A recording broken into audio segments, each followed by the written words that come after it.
everyone. Welcome back to Unveiling Shadows podcast. I'm your host, Kimberly Mosby, and we've got the survivor and the skeptic, Erica Bailey from We Are Iconic Marketing. And so we're happy to be back here. We Happy had to a be little back. hiccup last week. Little hiccup. Yeah. So I apologize, everybody. I ended up texting Kimberly in the after or the morning. I was I had a guess I had a major ear infection and it my eardrum ruptured. And so I was and like the infection was like going into my neck and it was awful and I can't hear and it was like Yeah. leaking grossness and I'm like literally sitting in bed doing freaking 3D puzzles because I'm bored as hell, but I don't feel like doing anything except for seeing you. Yes. So I apologize, but who's gonna guess what Kimberly said was the cause? So you tell me what you think the cause was, and I will tell you what I think the cause was. Right. Right? Well, I wouldn't be surprised if you didn't feel any like pain before your eardrum burst. That it could have been a direct energy warfare hit, and they can create the infection with just spores that they're putting into your atmosphere. And I know it sounds Star Trek, but we're living in Star Trek in this day and age. I guess we are. I guess we are. Yeah, I mean, it does sound a Yeah. little Star Trek to me. Um, Mm-hmm. I'm not sure if you can see. So we did things a little differently today, guys, because we put the live stream in, but we're still streaming from our software. So I'm not sure, Kimberly, if you can see the chat, but I will keep us I up don't to I date. don't see anyone in the chat yet. Yeah, no, there are people in here. So Okay. I'll try and drop these in. These damn tech issues.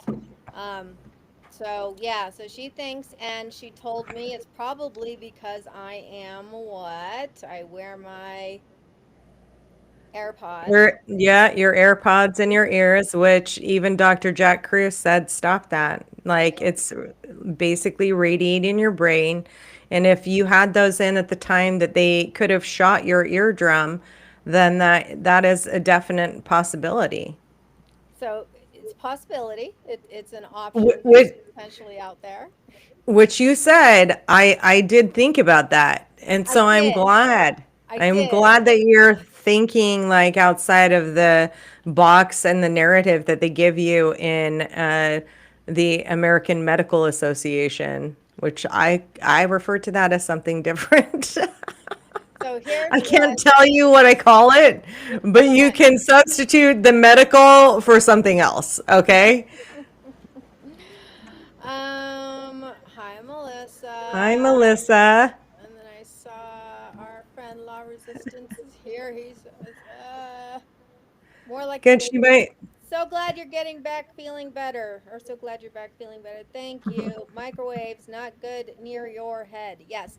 So it could also be that there is 4,000 acres of beautiful forestry that is burning down 30 minutes from my house. And apparently, the smoke in the air can irritate your throat and your sinuses and your eustachian tubes and can cause an ear infection.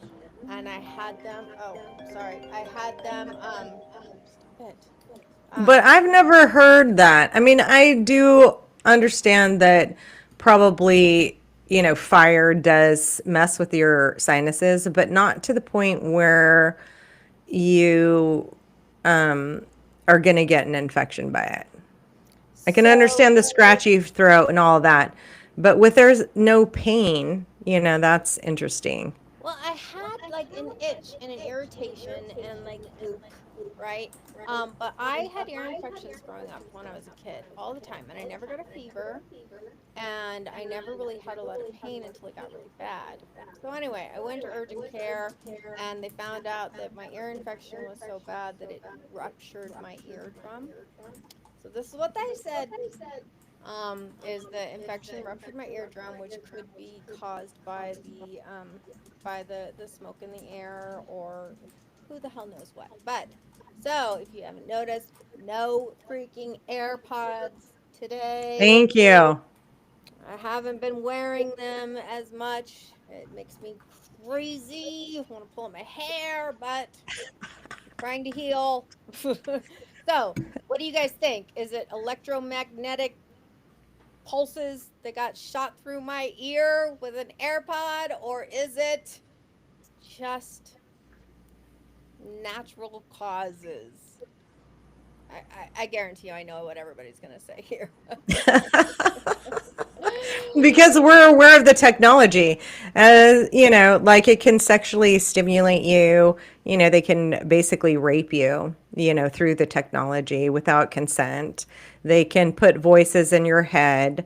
Obviously, they put my deceased daughter's voice in my head that said, "Mom, put the crystals in the box," and, "I'm here with you. I love you," and all this other stuff. And it's a very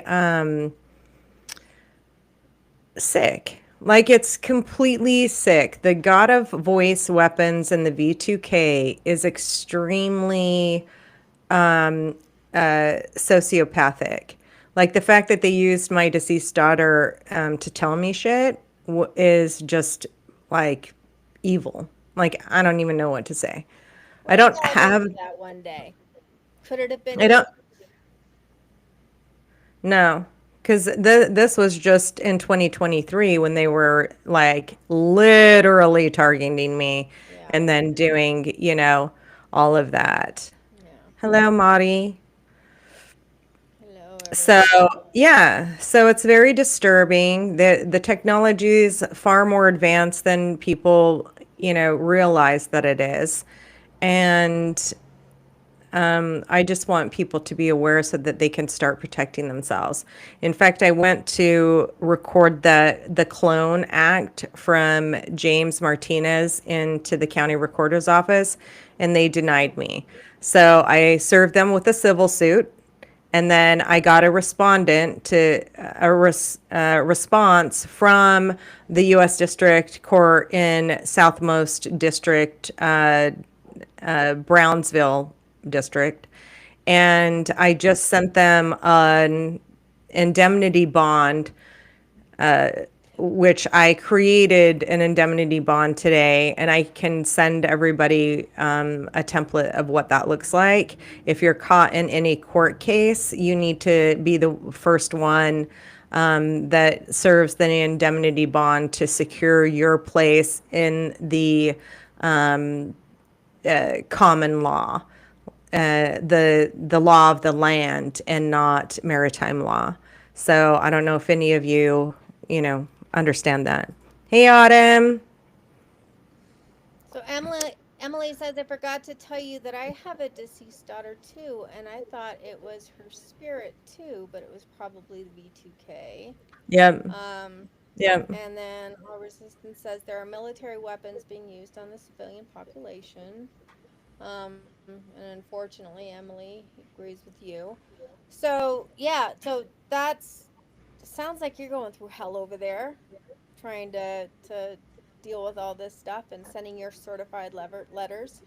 Well, That's I was corrected. I was corrected by Americans Are Back because I said I had been sending certified letters, and they told me we don't send certified letters, Kim, because certified letters are business to business. They're corporation to corporation. You need to be sending registered letters. And so I had to look up the difference between what a registered letter is and what a certified letter is.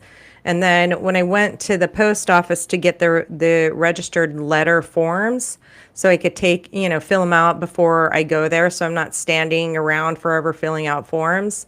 The guy tried at the postal service tried to challenge me and tell me, well, if you want to spend more money, then you can, but an individual can send something certified mail. And I'm like, no, that's for your maritime corporation, because I was distinctly told it needs to be registered mail by Americans are back. So it's very interesting to me that they try to hide it and pretend like the two parallel systems don't exist. Hmm. I didn't know that there was a difference between certified mail and registered mail. Yeah.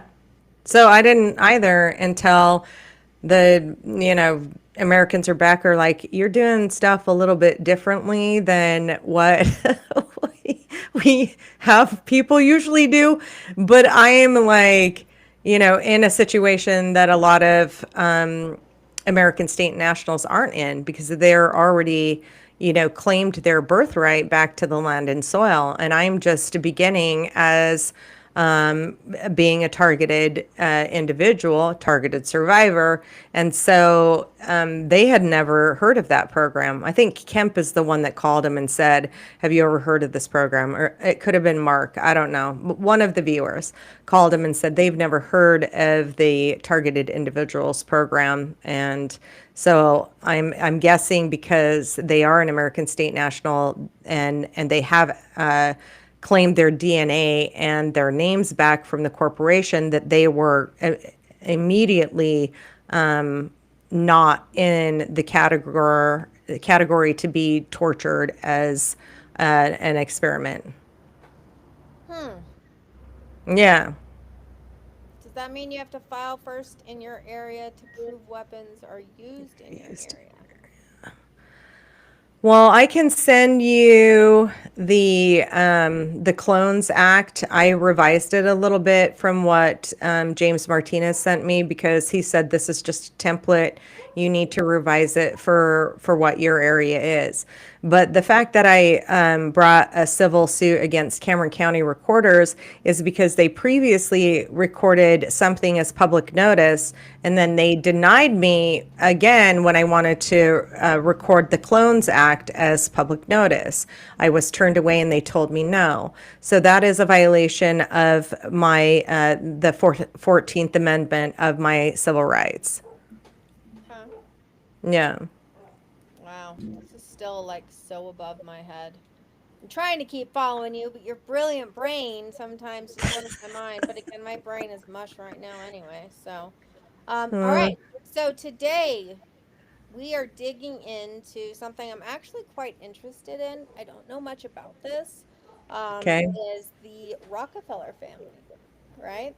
Mm-hmm. So I'm going to touch on real quick, guys, the history of the Rockefeller family, and then Kimberly is going to tell us about the corruption of the Rockefeller family as she understands it.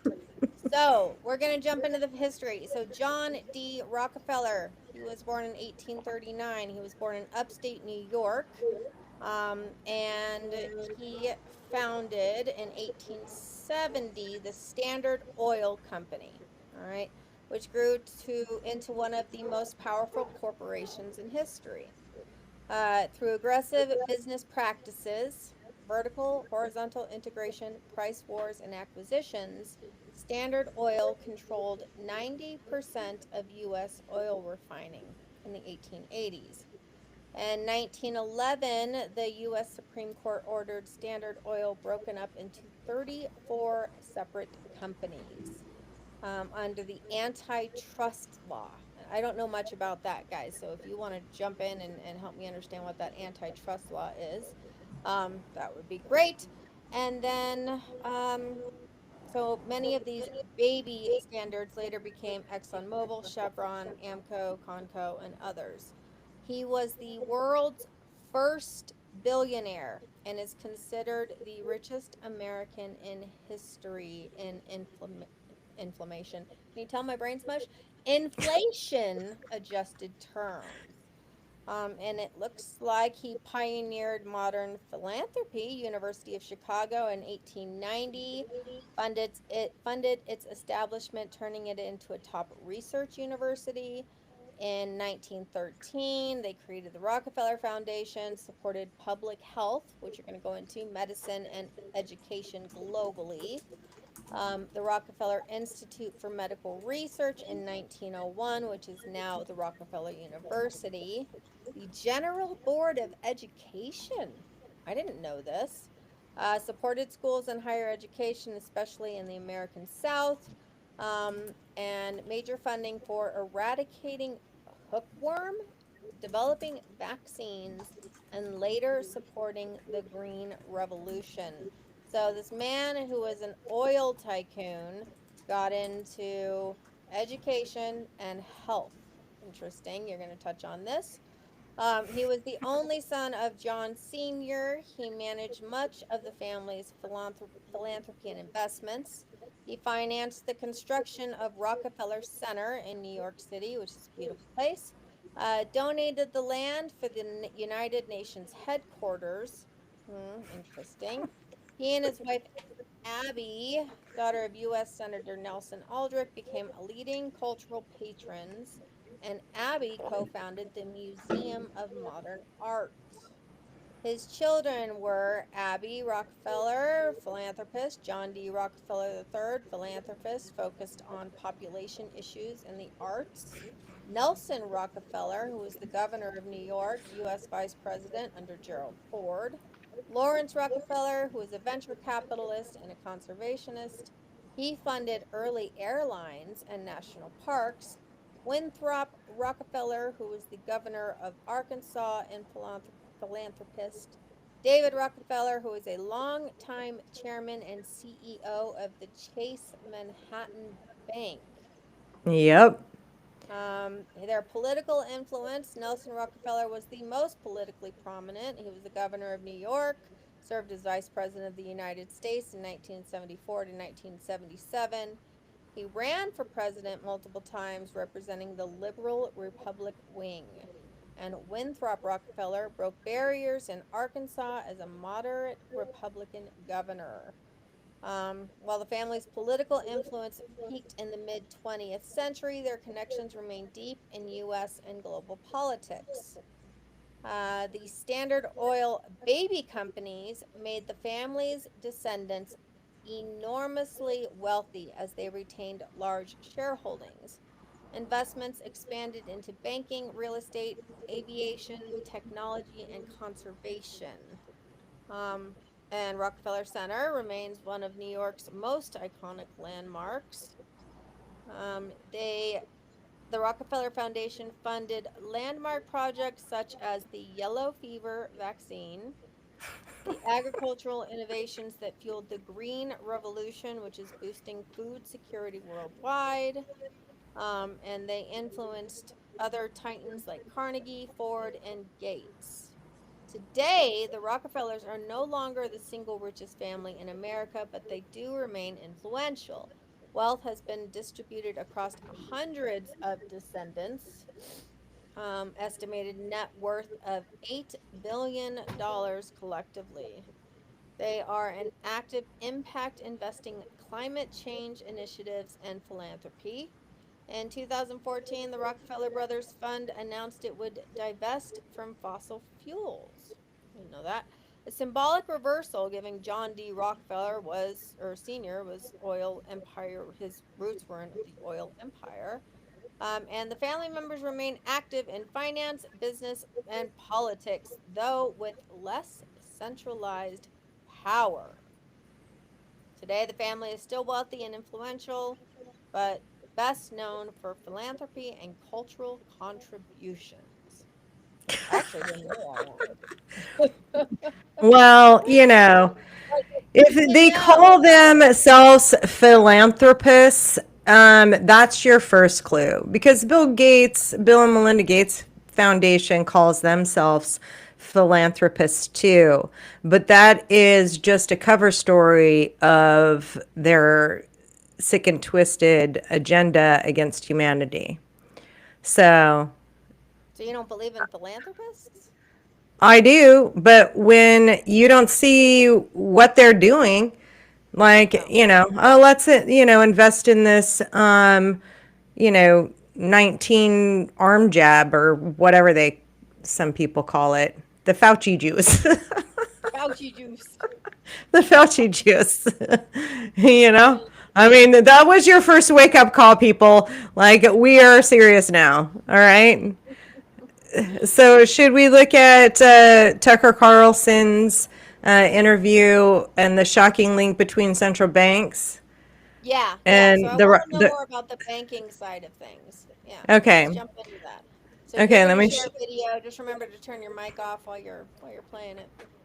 Yes, And then we're going ma'am. to stop and talk about it. Yes. Okay. Okay. And we're on the cusp of a war right now, potentially a global war. What is the view of war by the banks? Like, what do the banks think of it? You've described the banks as the single greatest control mechanism of human behavior in a society, I think. Particularly the central banks, because they have the bigger the bank, the more the power, but their power extends beyond just like their relationships with other banks. Their power like determines a lot of what happens in your country.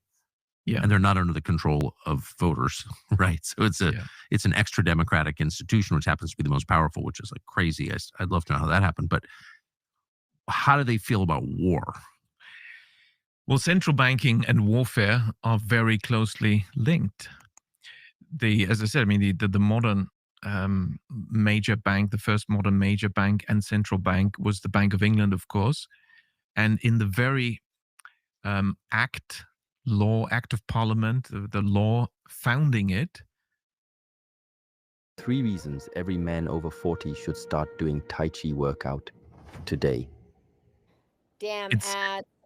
This institution and mechanism, because they didn't want resistance. They don't mention Bank of England. What we're doing here is establishing the Bank of England. They kept that secret. We're doing a new mechanism by these investors to raise and lend a lot of money to the government, namely by establishing a company. Will be allowed to establish a company, that's the Bank of England, in order for what? In order to wage war. It was in order to make war. So they're closely linked. And of course, if you look at its founding document, it says that. In exactly the Act of Parliament establishing the Bank of England, it said the purpose is to make war. Do you know why the Federal Reserve was established? And there was a rush to establish it for 1914. The year the First World War started. Exactly. Destroyed Europe. Yeah. And again, it was done with subterfuge. I mean, they're gathering everyone on the 23rd of December, 1913, when nobody was there. And then also introducing income tax. That's also at the Bank of England. It was established together in the same act, calling for establishing new taxes. Why? Because when you have these central banks, privately owned central banks established, it's basically this trick where these entrepreneurs persuade the government, oh, you don't want to issue money. Issuing money, we'll issue money for you. What? That's what they're essentially saying without being so direct about it. But that's what they want to persuade governments to give up the power to create money themselves. We'll do it for you, and we'll lend you the money. And henceforth, well, how do we get our money back? Well, we love to lend to the government because you can raise taxes. And that's why taxes were introduced. The federal income tax didn't exist before the creation of the Fed. It's also created in 1940. So you couldn't have one without the other? Well, whenever a central bank is created, they introduce new taxes, one way or another. Yes. And the central bank of the United States, the Fed, was created right before the war. I mean, yes, right before the war, exactly. A few months before the war. What was the role of the central banks during that war, the most important war in the last 1,000 years? Yeah, well, it was really at the pinnacle of the war economy. There's no doubt about that. It's very clear. And the same is true, of course, for the other side. And now from 1917, the US and Germany were at war, which is very sad. A lot of Americans are of German descent, and Germans didn't really want to be at war with Germany, but that's what happened. So we've got these two countries at war, sad, the soldiers dying in the trenches, and their economies organized as war economies. At the pinnacle of the war economies are the central banks. So who were the key players in the German central bank, the Reichsbank, which was 100% privately owned? Well, was somebody called Max Warburg, or Max Warburg, you might say in English. Les machines à laver. Elles tombent toujours en panne au pire moment. Si vous en avez marre, optez pour un abonnement machine à laver chez Coolblue et profitez d'une machine à laver super économique pour un montant mensuel fixe. Et bien sûr, elle est livrée et raccordée quand ça vous chante. C'est du propre. Coolblue, tout pour un sourire. If you haven't exercised in years, you have the ads. my beginner-friendly Tai Chi class. And who was at the pinnacle, in fact, was a founder of the Federal Reserve, and who was the key person there? There's somebody called Paul Warburg, his brother. But of course, the soldiers have to kill each other, and these two countries are at war. Wait. The head of the German central bank and the head of the American central bank were run by brothers during a war between the U.S. and Germany? Yes. Now, I have to qualify. They weren't the formal governors, but they were the key people. So we want to brag, but this has got to be the most pro-dog podcast on the entire internet. They're almost always dogs. Actually, they'll get beat over 1,000 per pet. So, it wasn't. I mean, if you were looking for some details, you'd quickly find this. How did the brothers do during the war? Were they destroyed? Were their fortunes taken away? Oh no! Of course, Max Warburg stayed in power at the Reichsbank. He was the one who.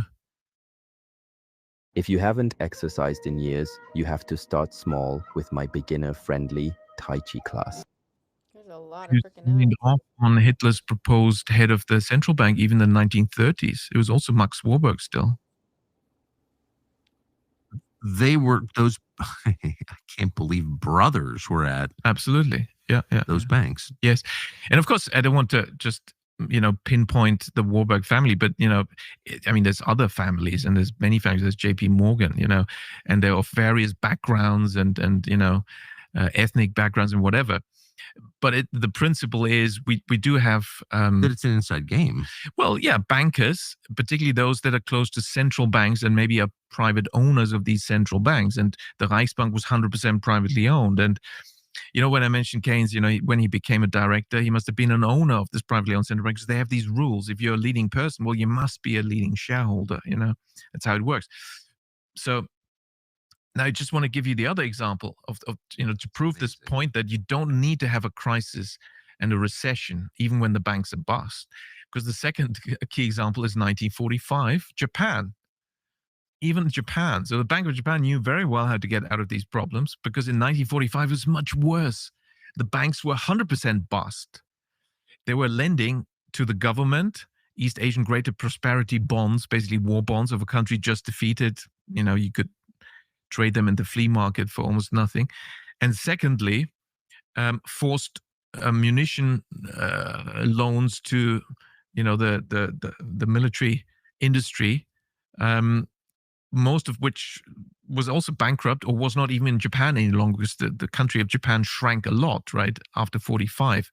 The whole of Manchuria no longer under Japanese influence. Yes. Taiwan and Korea were intrinsic parts of Japan until 1945, for half a century. Philippines, Vietnam. Of course, these were added, during the Second World War. But Korea and Taiwan were already for 50 years were part of Japan. 1905. Exactly. So these banks were bust because all these loans had no value. It's like 100% non-performing loans. What do you do?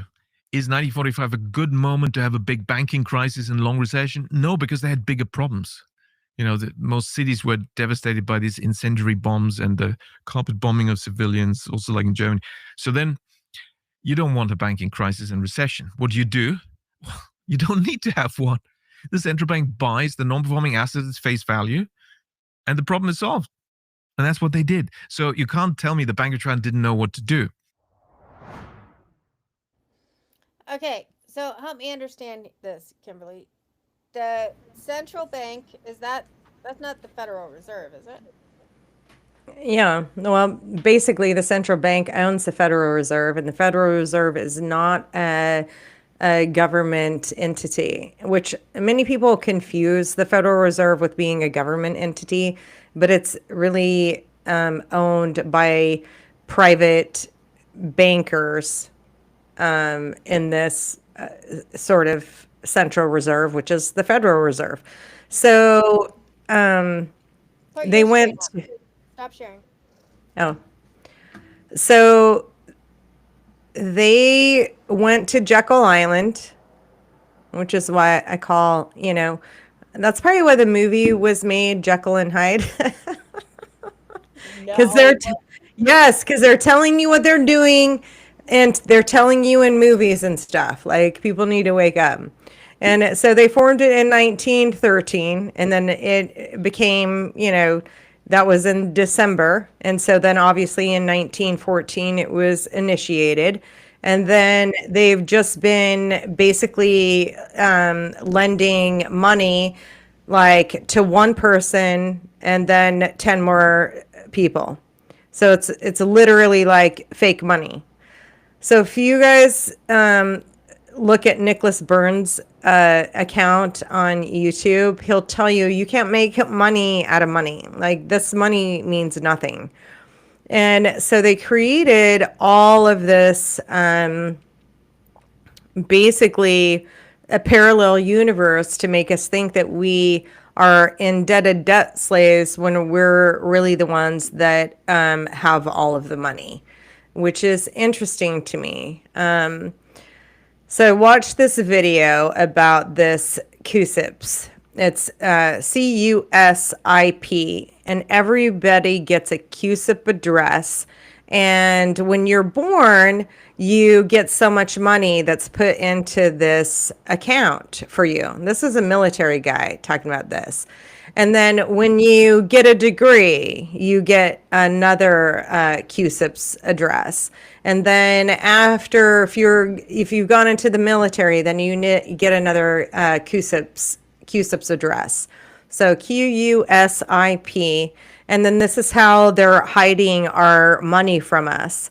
But he said in this video, which I'll try to find and put it into the link of this, where he's known people to be worth billions of dollars, because when you're first born, you're not spending any of this money. It just goes into account and it collects it until you get your first job or whatever. And so it was really interesting to me. I think I reposted it on my Substack. So if you want to go there, you should be able to find the CUSIP address. And it's 9 digits. But one of my followers said, Monica said, it's probably our social security number. But it's not, because it's alphanumeric. The number's alphanumeric. I haven't figured out how to look this up.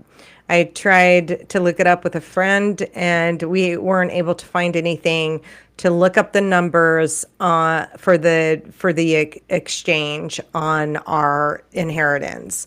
So I just want you people to know that we're all wealthy. We need to just come together and reclaim that wealth. Okay, so the Rockefellers, and they were part of the creation of this Federal Reserve. Mm-hmm. Yeah, Right, along with the Rothschilds, the JP Morgan Chases, the Warburgs, or you can look this up. It's nothing new. Just look up the history of Jekyll Island or the Federal Reserve. There's plenty of sources out there. So we're getting into money here. Like, how is the Rockefellers then, over the past 100+ years, like, how are they influencing our banking or our money even to this day? Well, that's not all they're influencing. John D. Rockefeller is a very interesting character. In fact, he sort of looks like an alien to me when you look at his face. I'm like, why the thin lips and the sad face, dude? Why the thin lips and the sad face? So they are into big pharma and the education system, the American Medical Association, the American Dental Association.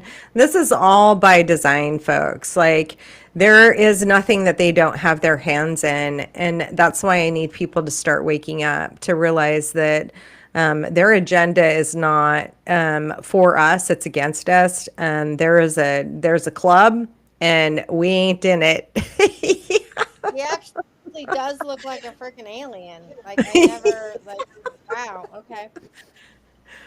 Yeah, show that again. Show that again. Okay, all right, hold on, let me find it. I got out of it.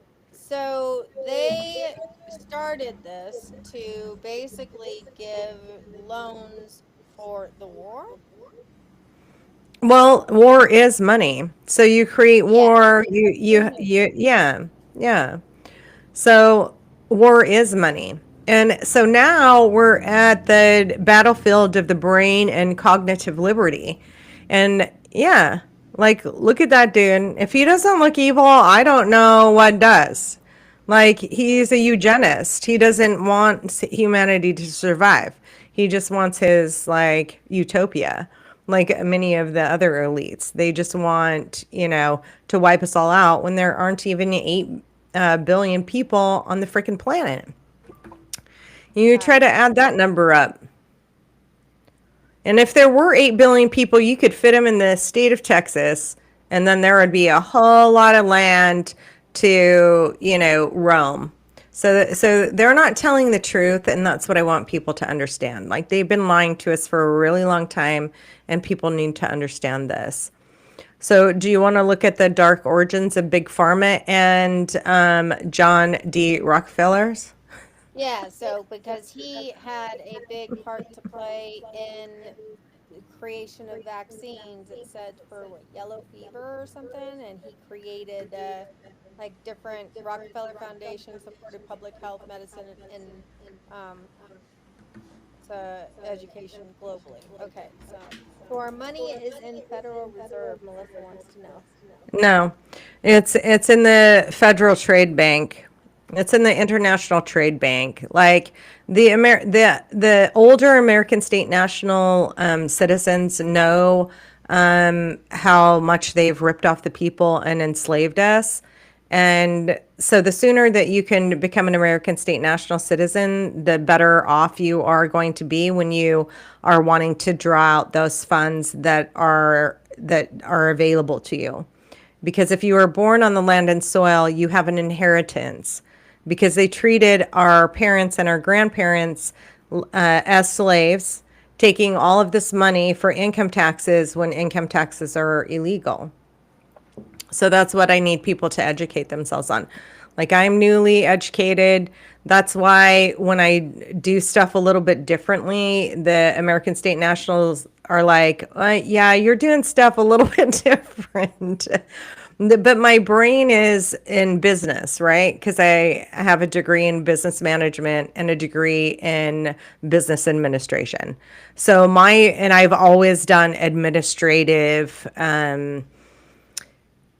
work. And then I came from obviously a title insurance background, real estate title insurance background. So my brain thinks a little bit differently on how to protect myself. Like when I was going through them trying to take my cabin back when I hadn't sold it, remember how I placed a lien on that property so that I was in secondary position to the construction loan, because I knew at that point they were real estate mobbing me.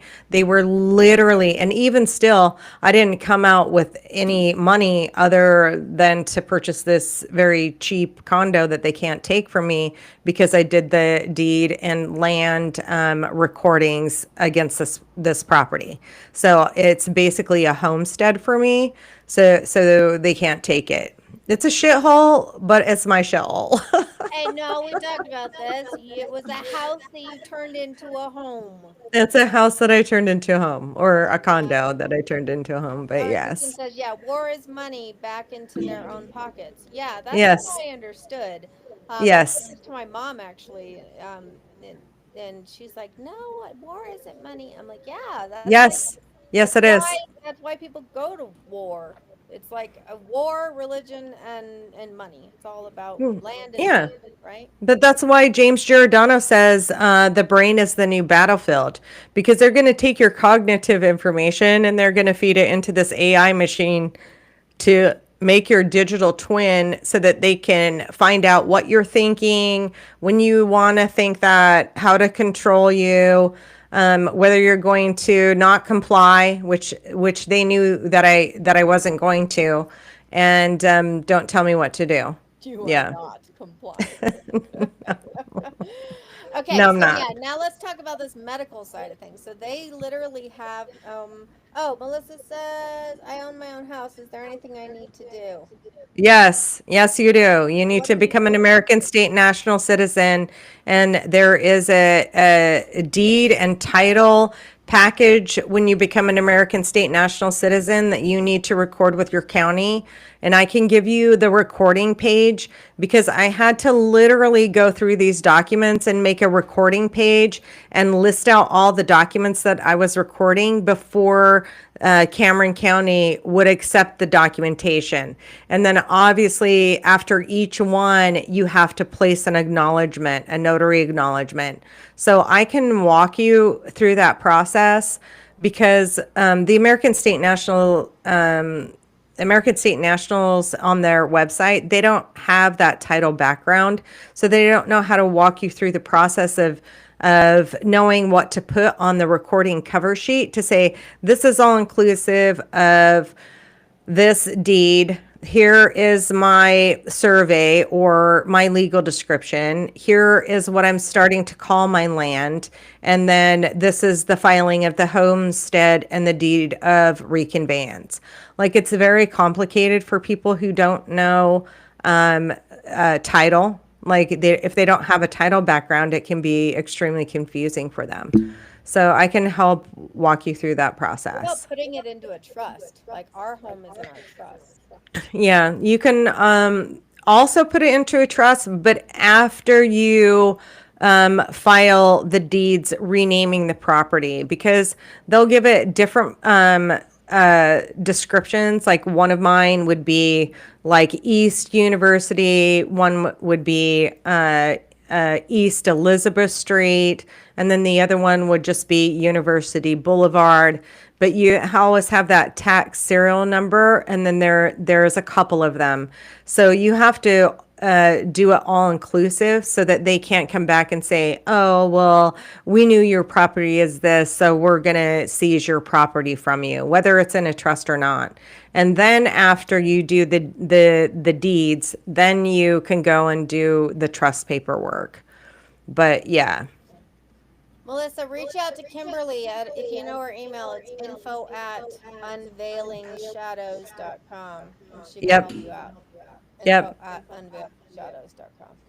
Yeah, Yep. she did this. She owned her own title company for decades. So, all right, so let's get into this medical side of things. So, show me how the Rockefeller families control our health. Maybe they did this to my damn ear. Yeah, I'm pretty sure. Okay. Make it full screen.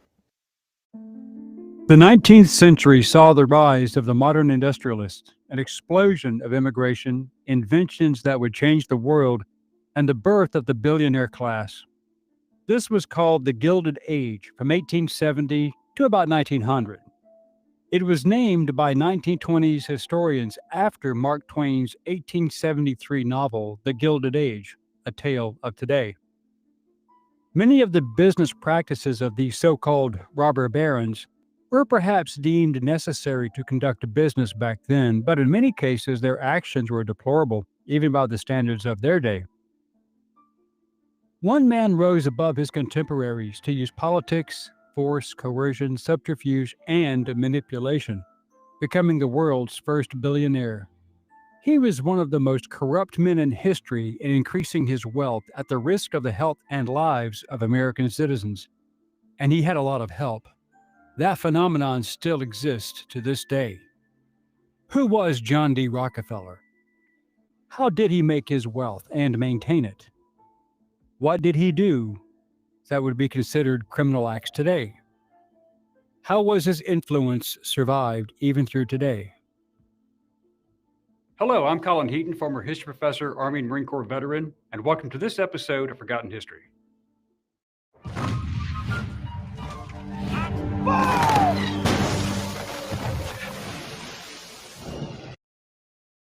I started Tai Chi at 50.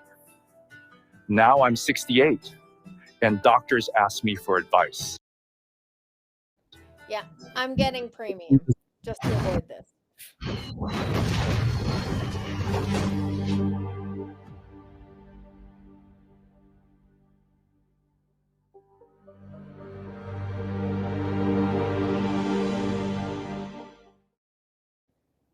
John Davidson Rockefeller Sr. was born on July 8, 1839, in Richford, New York. He became an assistant bookkeeper at age 16 and entered into the business world and made good investments, joining in partnerships beginning at age 20. Many of his business partners were connected to the Freemasons, but there is no evidence that Rockefeller was ever a member. With his own money and family support, he engaged in the oil business, drilling in some cases, but primarily oil refining. And then he founded the Standard Oil Company in 1870 and managing the company until 1897.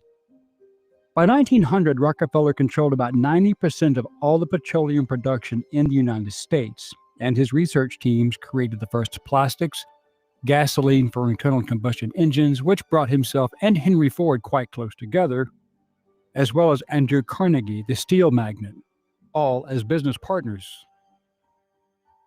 The invention of the internal combustion engine created the need for gasoline, and Rockefeller controlled the entire industry at a monopoly, and the U.S. government was his largest client.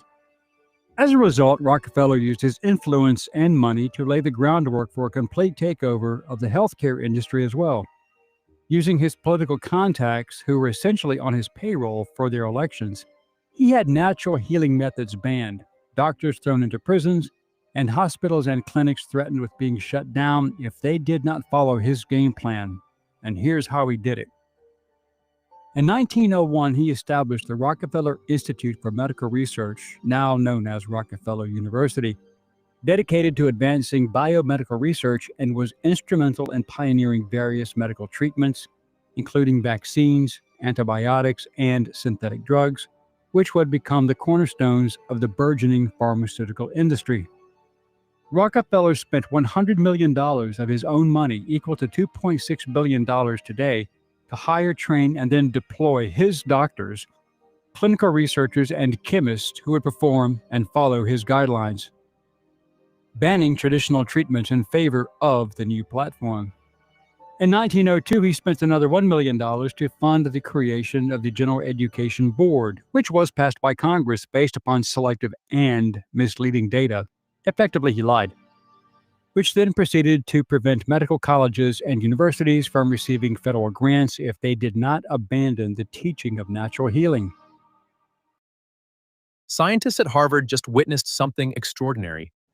During a routine study of sound frequencies, Rockefeller was a devotee of social Darwinism. He was an open racist. He agreed with the views of Margaret Sanger. See our video on her. In 1909, Rockefeller selected Andrew Carnegie, the Irish-born steel magnate and founder of U.S. Steel, to perform a national tour of hospitals and clinics to evaluate the current methods of treating illness and disease. So Carnegie chose a former school teacher, Abraham Flexner, who was neither a physician nor scientist, definitely not a doctor, but actually a wealthy owner and operator of a for-profit college in Kentucky. The result was the Flexner Report of 1910, which called for a centralized system of controlling healthcare in a true socialist fashion, but also created the age of big pharmaceutical companies. You see, up until that time, most doctors practiced holistic medicine, using natural herbs and compounds to treat illness, which had been the case for many centuries around the world, and many were highly effective. But they were not as profitable for a pharmaceutical company hoping to break into the very new and potentially profitable drug industry. But why would Rockefeller go to these great lengths? Well, hold on, because the story gets insane and still rings true today. Rockefeller wanted to corner the global pharmaceutical market, but to do so, he needed allies in the business all over the world, and here's how he did that. He started the war on plant-based medications, which extended all the way into the big pharma companies condemning cannabis and cocaine, for example. Since natural growing plants cannot be patented, the big pharma lobby even today spends billions in Congress to keep natural remedies off the market so they can make profits on chemically created treatments, many of which don't even work. Part of the misleading data was the claim that Rockefeller's doctors had eradicated hookworm in the U.S., which was touted as a major achievement using their own medical compounds. It was a lie, but it worked to get Congress on board. Rockefeller then spent $180 million more staffing these schools with like-minded sycophants who were reliant upon him for their livelihoods, replacing the previous faculties who were then blacklisted. Rockefeller created a nonprofit that donated big money to medical schools that followed Flexner's advice. Les machines à laver. Elles tombent toujours en panne au pire moment. Si vous en avez marre, optez pour un abonnement machine à laver chez Coolblue et profitez d'une machine à laver super économique pour un montant mensuel fixe. Et bien sûr, elle est livrée et raccordée quand ça vous chante. C'est du propre. Coolblue, tout pour un sourire. 3 reasons every man over 40 should start doing Tai Chi workout today. This in turn benefited his own growing chemical business once the competition was removed. We saw this major conflagration during the COVID-19 pandemic when Big Pharma coerced Congress and President Joseph Biden to condemn much cheaper, safe, readily available, and proven remedies such as hydroxychloroquine and ivermectin in favor of an experimental and now proven failed vaccine that was cheap to produce but patented for profit. The Biden administration then fired and had social media outlets censor medical experts who challenged the Dr. Fauci platform and see our video on him. It was all about the dollars, healthcare, and lives be damned. Rockefeller then began producing his own medicines with a petroleum base, meaning oil, which is a known carcinogen, and most of these were highly addictive. Traditional herbal treatments were then labeled as alternative, and he lobbied and bribed politicians to have them banned as unscientific quackery. Then he got the insurance companies on board to ban payments for such treatments. He did this also by taking control of the American media with the collusion of the great newsmen of the day, Joseph Pulitzer and William Randolph Hearst, who helped spread his propaganda as all would see a profit. He also took over the American Medical Association, where he could control what was being taught in medical schools and push his doctrine that supported his own poison pill business, eliminating natural healing from the curriculum. Doctors and professors who challenged this new orthodoxy were fired, banned from teaching and practicing medicine, and their licenses were revoked. To give context to this evil by Rockefeller, once it was proven that his own manufactured medicines were causing cancer, he founded the American Cancer Society and prevented any of that information from being disclosed, and then still prevented natural remedies from being used by the medical profession. We saw this recently with the big pharmaceutical companies giving the COVID-19 injections and hiding the downside of the massive rejections and side effects of those shots, the jab. The hypocrisy was astounding because now Rockefeller, along with J.P. Morgan and Kuhn Loeb and Company, which later became Lehman, wanted to protect their newly obtained wealth. They all worked with Nelson Aldrich to create the Federal Reserve System in 1913 under Woodrow Wilson, and see our video on him, to whom they contributed heavily to both of his campaigns. In addition, they were instrumental in establishing a federal income tax despite their previous collective positions on that subject and the Fed declaring such a thing was communistic. Ironically, Aldrich's daughter was also married to one of Rockefeller's sons. So why the great change in their opinion? Simple. Exemptions. It should be noted that Rockefeller and his cronies, who first opposed the Fed and see our video on that subject, is very much like Bill Gates today, as most of these gigantic pharmaceutical companies and banks have since created tax-exempt foundations wherein they donate massive amounts of their corporate shares to not only avoid income taxes and capital gains taxes, but also estate taxes, and the money goes to bribe members of Congress. Si quelqu'un chez vous a des problèmes de sommeil, je vous recommande d'acheter cette plante comme moi. Elle n'a pas besoin. So anyway, I'm going to stop sharing the screen because I keep getting commercials. I'm going to have to go commercial free, obviously, because there's so many. What I want to know. Why what? Why your ads are in French? Okay, so I have a virtual private network, so they don't know where I'm at. So I keep changing it to be like, "Hi, Ellie." Hi, Ellie. And so, yeah. And I should have listened to my FBI handler when he was like, when I went to visit him last November in Africa, in Benin, Africa. And he said they don't know where I'm at. They think I'm in the United States right now when I'm in Africa. And I didn't listen to him until, I had a bunch of problems with some people trying to get on my podcast that couldn't, including Mark Still with Save Us Now. And then it prompted him to do a Microsoft Azure update. And he's like, absolutely not, Kim, because he knows the technology. He knows that it's, for not the benefit of the people, but for its demise and creating that master and slave society to where we don't know our true actual wealth of being born on the land and soil.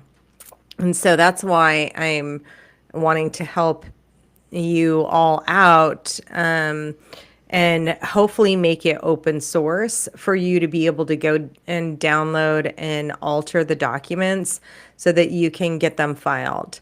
And according to the Americans Are Back, the only legitimate land recording office is in Anchorage, Alaska. But we're gonna test that because apparently in Pima County, they'll also allow you to record, Pima County, Arizona. And as far as I know, those are the only two offices, land recording offices, that will allow you to record. Of course, I've reached out to the people that are supposed to be helping the American State Nationals as being the contact for the land recorders office here in Texas, but they don't answer you, which is what I told the Americans Are Back group. I said, these people aren't answering me. And they're like, yeah, that's generally the case. They create an assembly and then it probably gets infiltrated and then they don't answer you because, well, they're not getting paid, but whatever. Like either you're going to help people out or you're not. So I would like to really make it open source. And I think we can do that. And God forbid I'm saying this with AI, so that you can go ahead and put your information in and it will generate all of your documents, including your recording cover sheets for your county. So I'm working on that. And that is my goal, to give back to the community.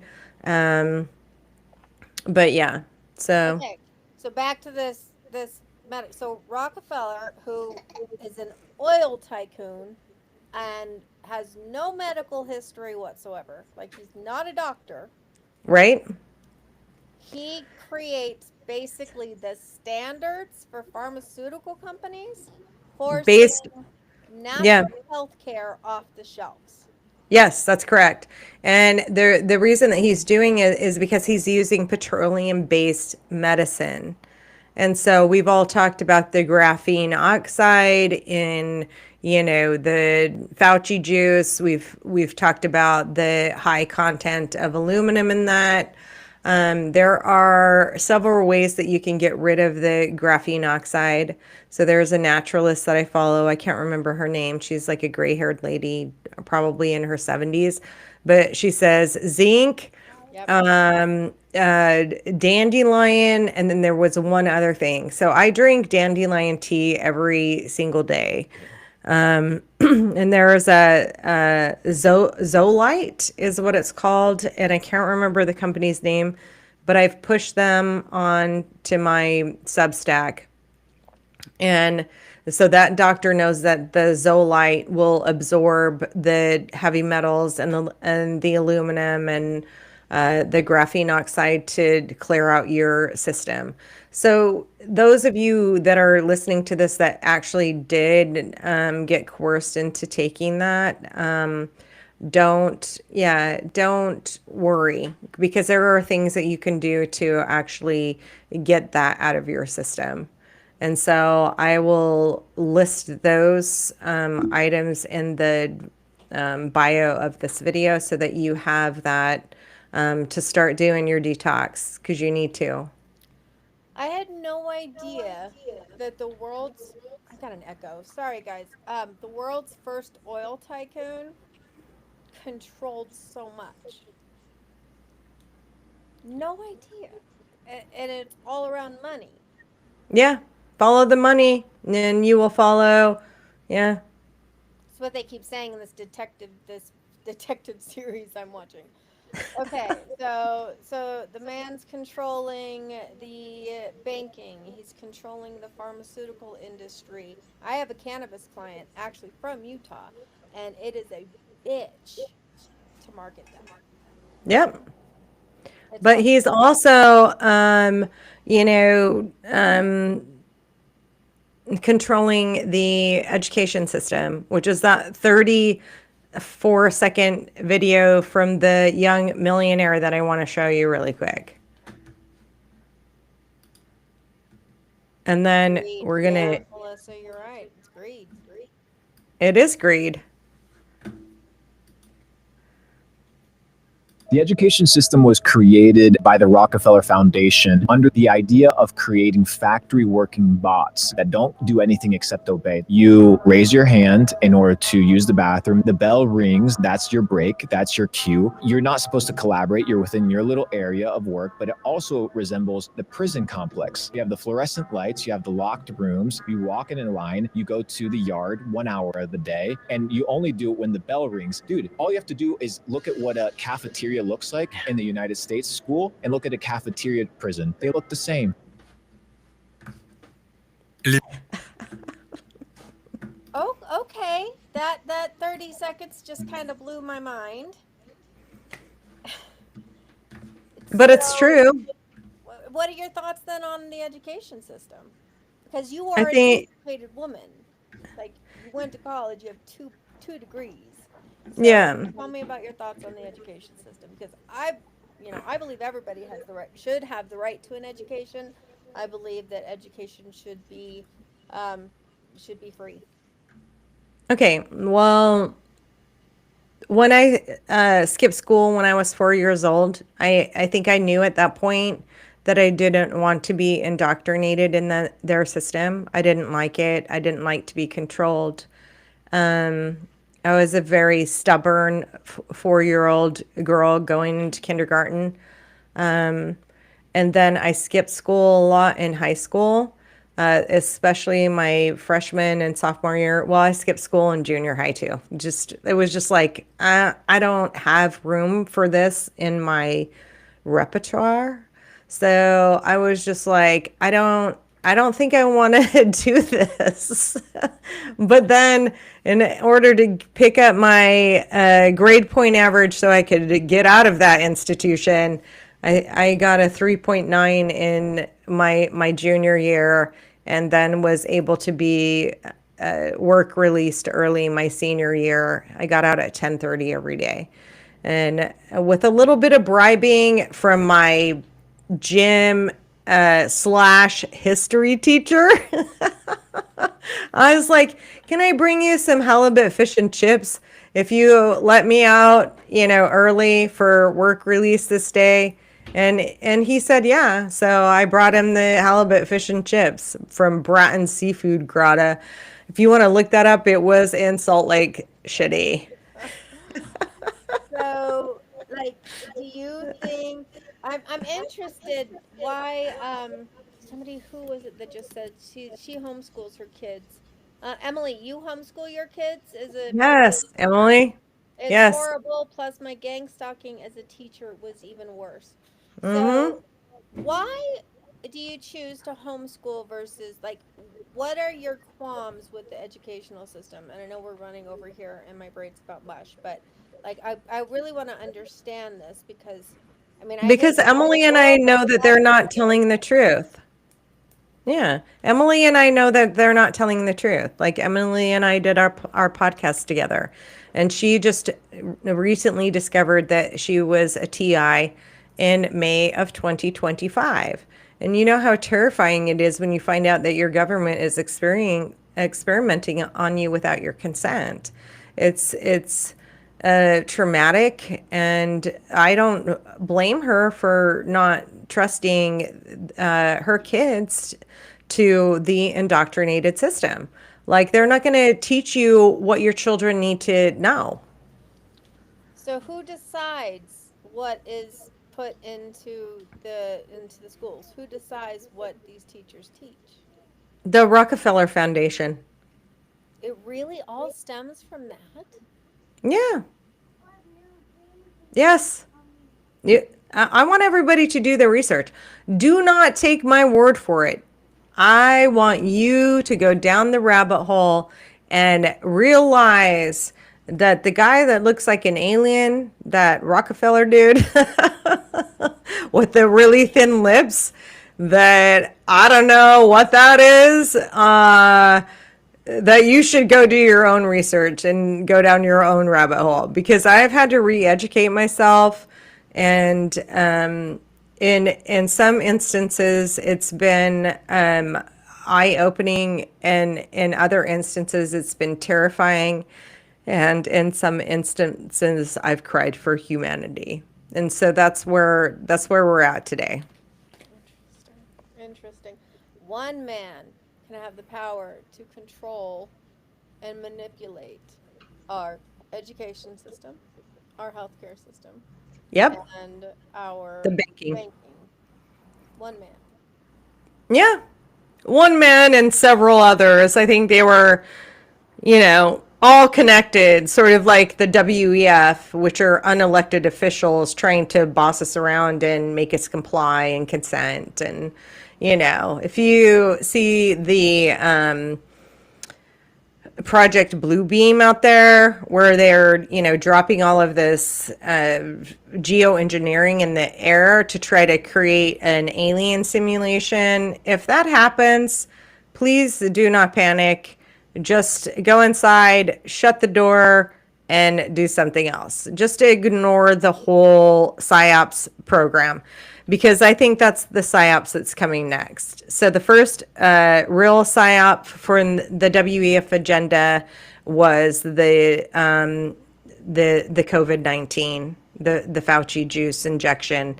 And then this next one will probably be the Project Bluebeam, where they're, faking alien invasion, and then they're going to put the voice of God technology in, but they're going to make it seem so real, because I've seen some of these simulations and they look real. You can't touch them, but they look like they're there, like in front of you. And so don't fall for any of the BS. That's all I'm going to say. And don't have any fear, because they like to feed off fear. So Emily says it's the school boards who approve or disapprove the curriculum, not teachers, not even the principal. Interesting. Okay, so here's what I want to leave y'all with. There's a lot of darkness, okay? If you're in a dark room, it's pitch black, and you light a candle, does the darkness take over, or does the light? No. There's your light. There's the little bit of light that when I met Erica, she said, don't let them take your light, even if it's just a little bit. And I said, I won't. Don't let them blow out your candle, guys. We'll see you next week. Thanks for joining us. Yeah.